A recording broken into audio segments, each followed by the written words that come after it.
Welcome to A Shot of Rock. I am your host, Alex, and I am here with Michale Graves. Hello, everybody. How are you doing tonight? I'm good. How are you? I'm fabulous. All right. This is like the middle of the 80-day tour or whatever it is? This is more towards the last quarter of the game. Yeah. We got about 3 weeks left. 3.5 weeks. How has that been so far? It's been fantastic so far. It's really been great. The front end of the tour was well attended. Band performed wonderfully. We didn't run into any sort of operational issues, so it's been really great. That's always great when you can not have the issues. That's the truth, especially when you're Michale Graves. Does it happen often? Well, yeah. Yeah. Okay, you had a CD come out recently in August. Oh my God, my brain. Not that one. The World Turned Upside Down. Mm-hmm. How did you go about writing that? The World Turned Upside Down was a record that just kind of came out. Originally, the project was slated to be more in line with the Misfits stuff, like Monster Rock, to for this tour. But as I began to write the record, that it was really hard for me to find any songs in my mind, in my heart, and my soul for that. And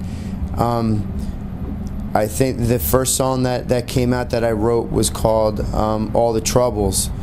And when I called the people up that I call when I'm writing a record, I said, "Listen, I'm hitting a brick wall with the horror stuff for the project, but I wrote this song, and it feels like this is the kind of the stream that's coming out."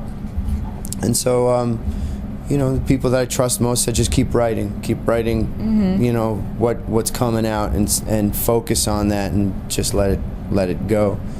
And so The World Turned Upside Down came out. That's awesome. Have you ever had it where you were entirely satisfied with something when you felt that you forced yourself to write it? Because I know you work on a lot of different types of... I don't think I really ever forced myself to write anything. I don't think that I've ever felt disappointment in something. Yeah. Disappointed that maybe it's not better. Right. But I feel that sometimes about my interviews. we all do. All right. So when you're writing an album, how do you work with instrumental? I know you have a video out where you showed the making of one. Was it this one? When Worlds Collide. Yeah, When Worlds Collide. That's the one I keep mixing it up with, and I'm like, that's not right. Yeah. How do you go about planning out this, the musical aspect of it? Do you go by the lyrics and then you have a certain kind of sound in your head? Or do you go with, I have a cool guitar riff, let's see what I can do with that? It depends. My creative process, it kind of goes both ways. There's times where I'll just sit and I'll strum chord changes, and I'll hear melody in it, and from that I'll then extract phrases or words from my mind that trigger emotions in me, and then I'll build off of that. But there's sometimes that I do a lot of writing, and I have notebooks and poem books, and sometimes I'll come across something that I've written, or I'll write long prose, and for whatever reasons it just strikes me, and I'll write music around that. I'll just start singing melody and fit it to chords. That's awesome. And you don't just stick with one genre. You didn't stay with just the punk aspect. You kind of just go all over the place. I'm a rebel, and I love it. How do you normally feel that you need to define what each song is, or do you feel that you can just do whatever and your fans will be cool with it? I always keep the larger the audience that I'm playing to in mind, but I've never been a cliquey person. I don't put myself in a box. I know that when I'm writing a record for, like Lost Skeleton Returns, or When Worlds Collide was geared more towards horror. I'll lean towards what the project is supposed to be, but I've gotten to the point in my career where I write what I write, and that's I think that if I keep my heart and my soul in it, and I keep all of the things that I've always put into it and stay true to that, then it'll resonate with an audience. Yeah, I like that idea. There's the album Nightmare, which was like spoken story. Yeah. How did you come up with that idea? Like, I know it had something to do with like fans were sending in stuff. Yeah. And you used some of that. That was Mark Allen Stewart and I. Mark Allen Stewart is the CEO of Hydraulic Entertainment, which I'm the president of that company. And we come up with ideas for projects all the time. And that project transformed 6-7 times over. First, it was just supposed to be, Mark had the idea of just releasing, we had all these sound effects and we were just going to release the sound effects. And I said, well, let me order them up so it kind of sounds like we won't use any words, it'll just be sounds in a story. You just listen to ambient sounds and it'll bring you through a story. And then it came to, we were talking about something and I mentioned Edgar Allan Poe, and I started reading a poem. And he's like, well, why don't we, put poetry or something in the middle? And then I said, well, why don't we do poetry, and I'll put sound effects into the old scary poems. And then we said, let's get the fans involved, and then it grew into what Nightmares is. It was supposed to, it really started out as just we're just like, let's just put a bunch of sound effects out. And then it became Nightmares. Yeah. I was a theater major not here, but in Iowa, at the University of Iowa, and my specialty was sound design, so I really wanted to talk about this with you. Because I'm an all theater kid too. Yeah, that's actually a quote of yours that I have written down that I wanted to talk about. Okay. When it came to this one, how do you feel that being an old theater kid, how that affects how you write or how you go about doing stuff? Because you've also not just done music, you've done videos, you've acted, you made a short film recently. Yeah. It was perfect for me. Once I got the opportunity with the Misfits, knowing all the things that I knew how to do, it was the perfect fit.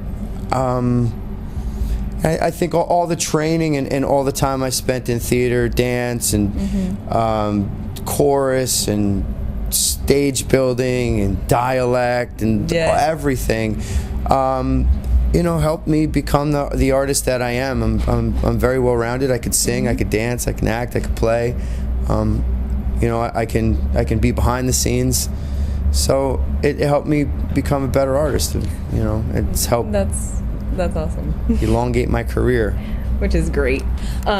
So when it comes to knowing all aspects, why do you think that's important when it comes to like up and coming bands or that kind of thing? How they should be well rounded? Why do you think that should be important for them? Well, because the music industry today is so different than even when I started. I started, it was still, you get a record contract, make a record, make a video, go out on tour, repeat. Now it's a very different business. There's a lot more competition. Artists need to be more well-rounded. You need to be able to do more than just be the singer of the band or be the guitarist or be the bass player or be the drummer. And just with anything, the more that you know and the better you are at your craft, and the more the wider your skill set is, the more of an asset you are for yourself, for whatever team you're on, or for whatever company you're working for or building. What was the first time in music that you realized that was a huge benefit and it was super important that you had that? Or did it take? I always knew that I wanted to be a musician. I always knew that music had some sort of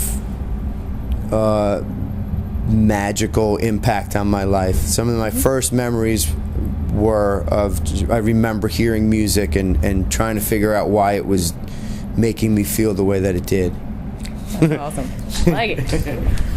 So what did you do in theater? Like, what kind of training did you have? We did character study, scene study, lots of improvisation, lights, and learning how to, be cast, just everything. When I told my mother, when I was a much younger man than I am now, when I told my mom, like, this is what I want to do, Mom, I want to be an artist. She said, like Bob Dylan, you have to know your song well before you start singing. So every opportunity my mom saw in the paper or she heard about from the neighbor, like, she signed me up for painting classes, acting classes, improvisation. So my days and nights were always filled with some sort of learning, and my mom really pushed me to do those things, and said that, just like I tell young people now, the same thing she told me, that the wider your skill set and the better that you understand what you want to do, the further you can go, the more confidence you'll have when that opportunity comes, that you can just do your thing and not have to worry about rising to the occasion.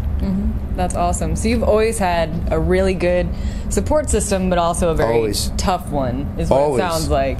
Always, yeah. If you're going to do something, you have to do it 150%, or there's no half-assing. You can't live here. Yeah.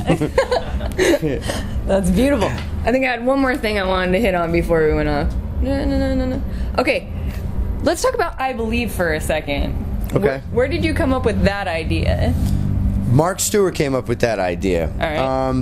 I wrote the song, but he came up with the idea because all of us, especially me and Loki and Mark, we go down the YouTube rabbit holes, whether it's like Loki's been doing the Mandela effect and alternate universes and time space, crazy stuff.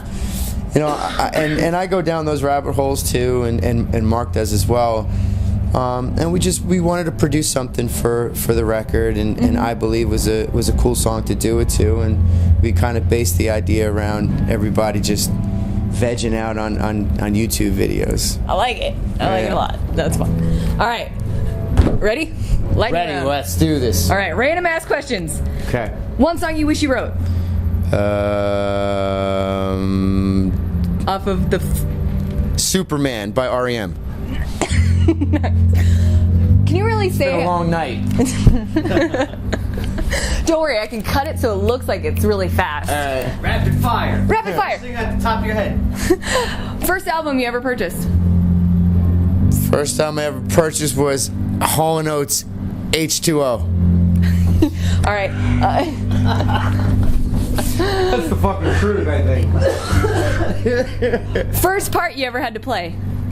I had to play the guy that flogged Jesus in Jesus Christ Superstar. Is there videos of this? I want to see it. That's fabulous. That's the truth, too. All right. Oh, no, I brain farted. Now I'm the one that has to be edited out. No, I never edit out my bullshit. If I fuck up, and it's in there. I'm just always super cringy when I watch it later. Oh, I know. I never watch my stuff. Oh, God, me neither. It hurts. I had to watch the interview I did with Doyle to edit it, and I'm like, oh God. Why did you say that? That's not what he meant, and you knew that, you dipshit. Yeah, I yelled at myself a lot during that interview. So cringy, but I gotta do it because no one else can. Okay, first song you ever wrote? It was called Mostly Alone. All right, beautiful. All right, random ass question. Are you excited for the new Star Wars movie? No. No, you're not a big Star Wars nerd? I didn't know that there was a new Star Wars, and I don't want to lie to anybody. True. I don't want to lie to you.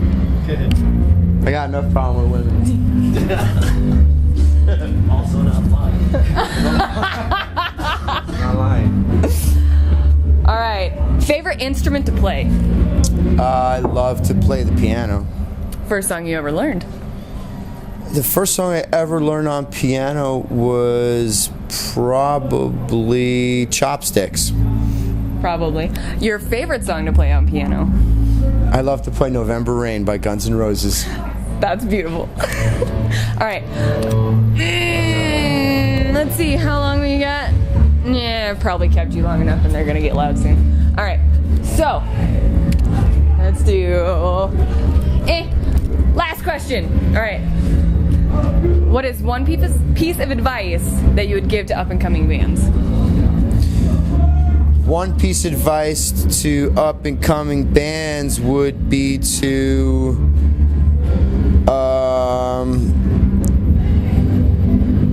well, just like we were talking about before, there has to be an intellectual side to all of this. There has to be an intellectual component to your business and what you're doing. You have to, there has to be substance to your music. There has to be a reason for what you're doing, and an intellectual component to music also means that you have to be, as best you can, well versed in business and operations and logistics, and be motivated, happy, healthy, and driven.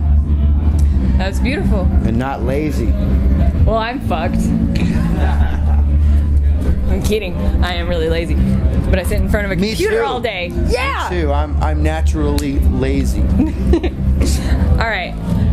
So let's end on a funny thing. Even though I'm awkward. All right. Favorite venue to play at? Home. Favorite venue to play at? Oh man, I don't know any. That's. I love to play the Brower House in Lombard, Illinois. It's my favorite. Steve, Callie, what's up? All right, I love it. All right, that's it for our Shot of Rock. I am your host, Alex, and this has been my interview with the Michale Graves.